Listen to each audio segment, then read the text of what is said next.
Hi and welcome to video 2. So today we're now going to look at our first outcome in our organic chemistry, which is looking at the nomenclature of some organic chemicals up to C8, which is carbon chain or 8 carbons, using the IUPAC conventions, which are those universal rules that we use to name our organic compounds so that we're using the same language no matter where we are. And we need to look at simple methyl and ethyl branch chains. We'll talk about what that means in a minute, including. So we need to look at our alkanes, our alkenes, our alkynes, our alcohols, aldehydes and ketones. We're also going to look at our carboxylic acids, amines, amides, and our halogenated organic compounds. Sounds confusing? I'm sure it won't be so once we go through. So let's get started.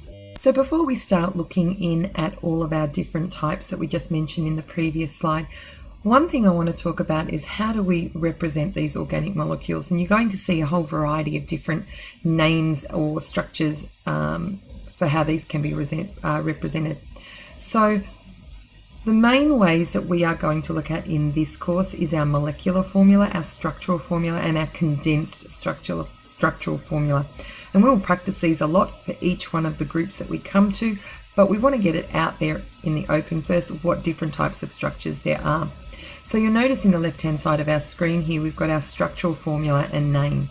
That is where you can see every single carbon in the chain, what type of bonds there are between the carbons, and what is attached to each of those carbons there. And in this example here, you can see it's butane. But you'll find out meaning 4 carbons, and you can see that they're all single bonds, again indicating an alkane, and that they're all attached to just hydrogen, so it's a hydrocarbon. And you can actually see all of that structure neatly represented there. Then we have our condensed structural formula. So we're still looking at the structural form, but we're actually seeing it without the bonds that are there. So you can see there's CH3. So on our first chain over here, you can see that there is a CH3, then a CH2, another CH2, and then another CH3. So that's our condensed form, where it's still showing the carbon atoms and how many hydrogens are attached to them, just not whether there's the triple or the double bond involved. And then we have our molecular formula. So our molecular formula is simply just how many carbons are there, how many hydrogens are there. So let's get on with it. So the first thing we're going to introduce is homologous series. So anything that is a member of a homologous series, homologous usually meaning same, have similar structures, similar chemical properties, same general formula, and a similar pattern to their physical properties. So when we're talking about alkanes, they are a homologous series with all those similar properties. Then we go to alkenes, it'll be the same, and so forth. So our homologous series contain members that just have increasingly longer chains. That's the only difference between them. It's just gradually getting longer and longer, and it usually happens by growing an extra CH2 unit to the previous number that we had before. So the ones we're going to get started with today are our alkenes, our alkanes, our alkenes, and our alkynes. So let's go.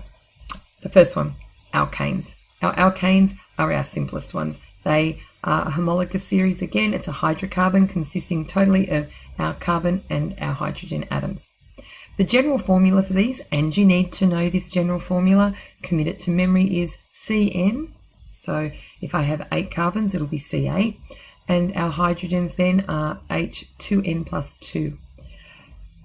So if we look at methane, methane has only 1 carbon, C1, so it'll just be C, then 2 times 1 is 2, plus another 2 is 4. CH4 is methane. So our alkanes only have single bonds, and that means they're saturated. That means everything, they can't bond with any more. Every bond is taken, they can't bond with any more atoms. So now to name them, which is where we come in with our IUPAC naming system. When our naming of our straight chain alkanes, we have to use a certain prefix, and this again comes from the IUPAC naming conventions. So the prefix, so that at the front of the naming system, refers to the number of carbon atoms in that molecule. So let's look at this table here, and we can see that 1 carbon is meth, 2 eth, 3 prop, 4 but, 5 pent, these ones are sounding more similar, 6 hex, 7 hept, 8 oct. That's where technically we need to go up to, but that understanding 9 non and 10 dec isn't much more difficult than what you already have if you're going up to 8. So they all have a certain suffix, which is our ending as well, which is ane. So you'll notice if it's got 1 carbon, it's methane, 2 ethane, 3 propane, and so on. We'll practice some of these in class. Now, some things you're going to come up against throughout this course is there'll be some isomers. Isomers are basically just a different arrangement of those atoms. So they might be able to be arranged in a couple of different ways. They're still the same element, or the same compound rather, but how they're arranged may be different. So our second one we're looking at is alkenes. Our alkenes, again, a homologous series, so all our alkenes have those same properties before, similar pattern of physical properties, similar chemical properties, and so forth that we mentioned earlier. So they too have a general formula, and their general formula in this case is CnH2n. So if I was to have 2 carbons, so it'll be C2 and it'll be H4. Now you can see here it's not saturated. All the carbon isn't filled with all its hydrogens and so on, and that's because there is a double bond. So that "ene," that suffix there, is indicating that it has a double bond somewhere within its structure. So again, by having that double bond makes it slightly more reactive than the alkanes that we have been looking at. So let's have a look at this table. You'll notice in this table there's no methane. I want you to have a think about why that might be the case, and we'll talk about that in class. But you can see there we've got ethene. So in this case I've got a carbon double bonded to another carbon and then the 2 hydrogens on. Now you'll notice carbon can only have those 4 bonds, so with 2 bonds going to the other carbon, that's only leaving 2 more bonds for the hydrogens there. You can see propane, again 1 double bond, the other one is a single.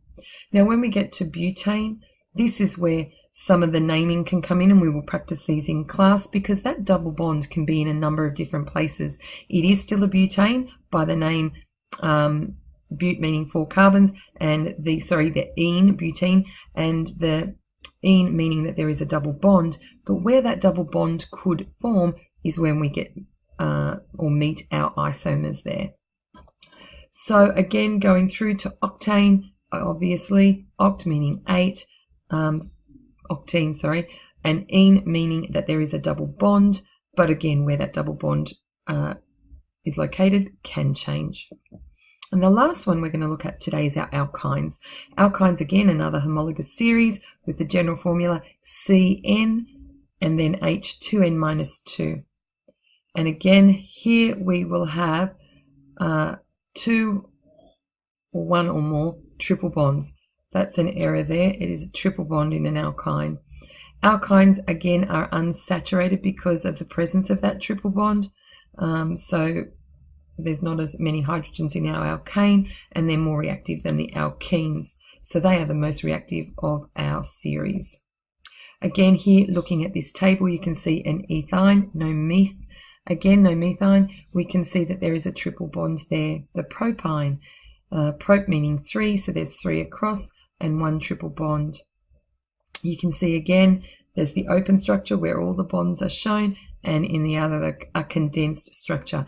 In a condensed structure, you don't actually need to always show those double bonds there. That can be indicated by a naming convention that we're going to look at. We're going to practice having a go at our alkenes, alkanes, and alkynes in class before moving on to anything a little bit more complex.